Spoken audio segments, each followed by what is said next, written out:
Hello everyone, this is Andre from Chatterbox. Welcome once again and thanks for joining. Please remember to click the like, share, and subscribe button somewhere on my screen so that you can stay up to date with the most recent releases and latest postings.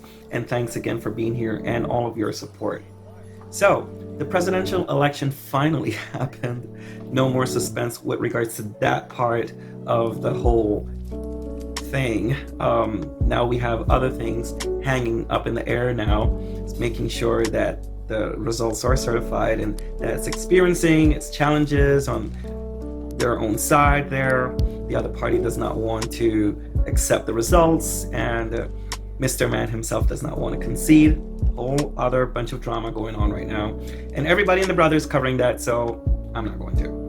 What I did want to cover, though, was something that caught my attention on Instagram. I saw this video of a couple of young people, taking down their Trump paraphernalia, their flags, and removing these things ceremoniously, try to be like good team players, country over party and whatnot, all that good stuff.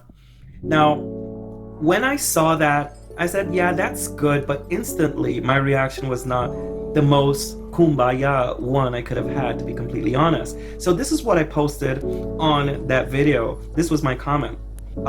Yeah, no, I'm not ready for all of that. As much as we all want unity, you still need to have a word with yourself and the other 77 million Americans as to why you felt okay with supporting a Muslim ban, separating kids as a deterrent for border crossing, removing trans people from the military you say means so much to you, the railing against the LGBTQ community, the constant insulting of communities of color, the willful sowing of division between the two parties, constantly and childishly offending the media when they didn't agree with him, his war on science, our planet, and truth. So unless these were your parents' flags that you were taking down, we are not turning this into yet another slavery abolition with no redress. We will not pretend that this did not happen and forget what you stood for, supported, and were fine with authoritarianism and overt, unmasked, and unhinged abuse of the vulnerable. Show us first that you understood that this was wrong, because all I see is a shallow and meaningless show for crowdfunding sympathy towards your loss. Explicitive. Yeah, I'm not here for it. Anyone who knows me knows that I'm a pacifist, and I am all about righting wrongs and reconciliation, building back better, anything you want to call it, right? I'm all about that, but I'm also someone that lives with conscience, lives with intention, and as such, I understand that for us to really and truly move forward, we need to have a word with ourselves and understand that certain behavior was wrong, because how can we move past this if we have not really understood the implication of our behavior? If we don't really grasp the hurt and the damage that we could potentially have inflicted upon other fellow citizens, right? It is one thing to have a disagreement and to not share an opinion. That is one thing.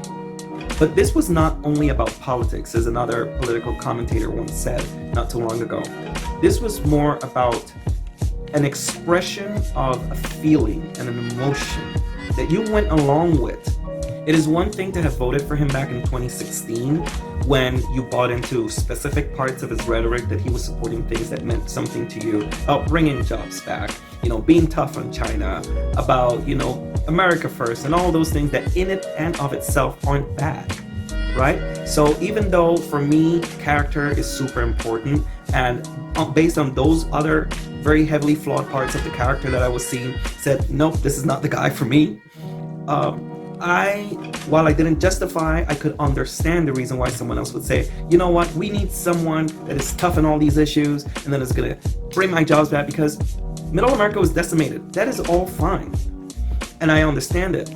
But after you had 4 years to see how it all played out, and you saw that there was more to just the rhetoric, that these things were actually inspiring acts of violence, that people were writing out manifestos about things that they decided to execute against fellow citizens simply because they were gay and lesbian, simply because they were trans, simply because they were black or brown, simply because they were immigrant. It inspired a cultural, I wouldn't even say a shift, because these things have always existed and were always present and unaddressed, as it were. But there was an increase in the at least perception of insecurity by these vulnerable communities, and you were okay with that. There were 72 million of us that were okay with that.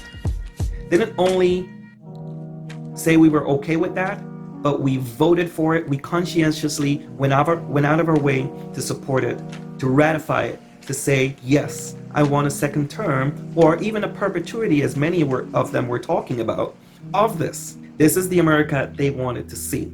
For me, that is a bigger problem. For me, that is why taking down those flags and removing the paraphernalia does not remove these feelings and these emotions from your heart. It does not separate you from the rhetoric. It does not detach you from everything that this meant.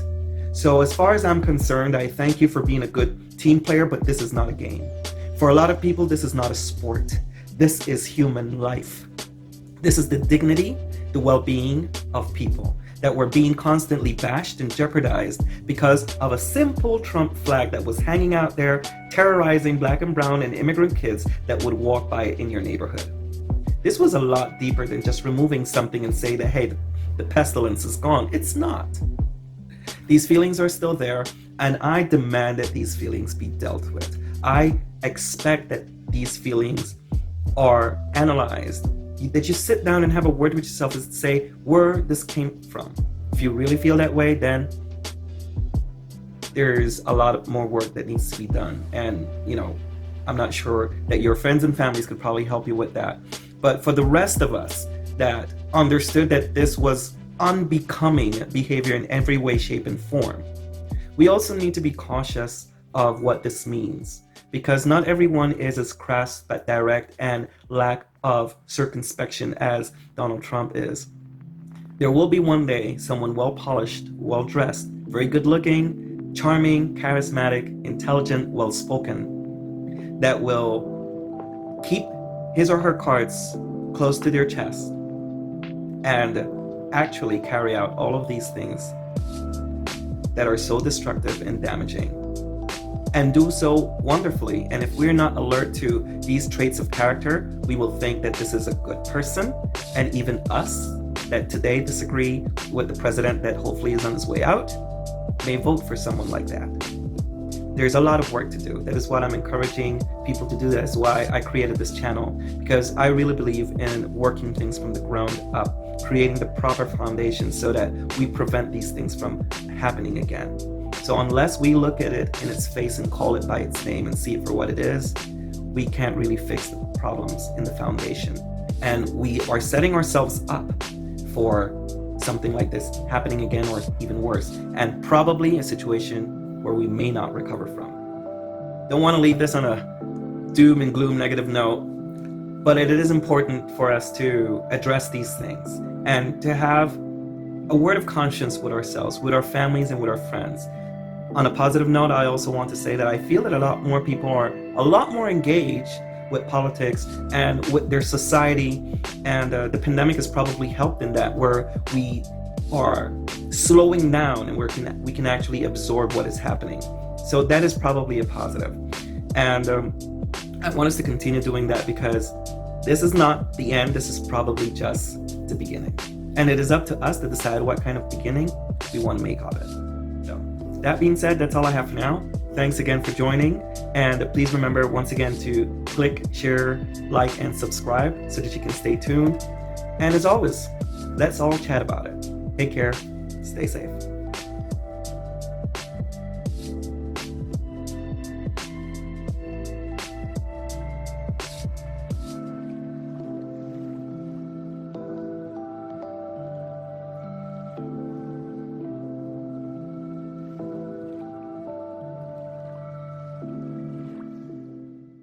Hey everyone, this is Andre from My Chatterbox. Thank you for tuning in, and please click the like, share, and subscribe button so that you can stay connected and tuned in with all the latest releases. Please look for me on social media, Facebook and Instagram at my handle, My Chatterbox. Thanks again, and see you soon.